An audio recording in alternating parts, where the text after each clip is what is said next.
Youth sports play a huge role for a lot of families. That's right, but organized leagues and competition only happen if there are officials, referees, or umpires on hand.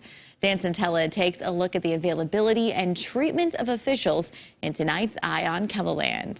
Jesse Devine has a straightforward reason for being a baseball umpire. I'm a baseball guy. I've liked baseball since as long as I can remember. He's also the secretary of the South Dakota Umpires Association.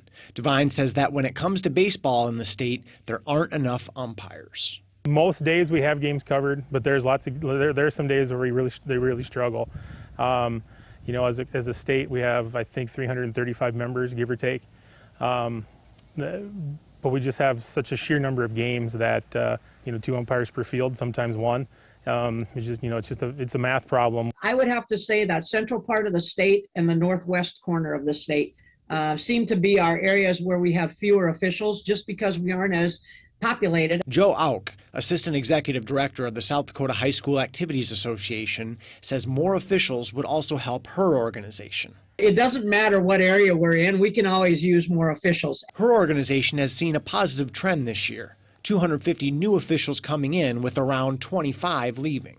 I have a lot of people that come up to me and say, you know, yeah, I'd really like to officiate, but I just don't know if I have the time to do it.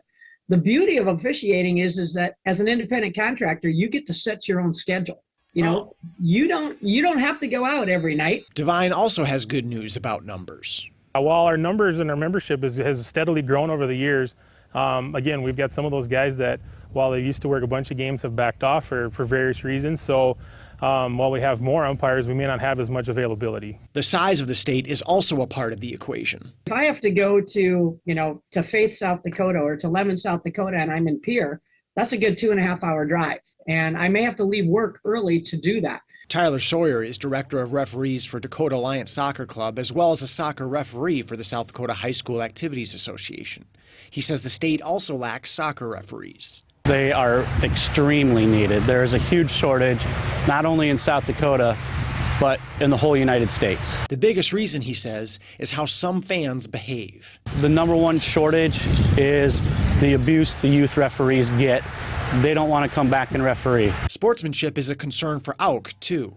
We do get quite a few calls about officials that have been contacted by the public during the contest, or, you know, things that shouldn't be done in the school setting. You could have 2 teams full of capable players and knowledgeable coaches, along with passionate and invested fans on the sidelines.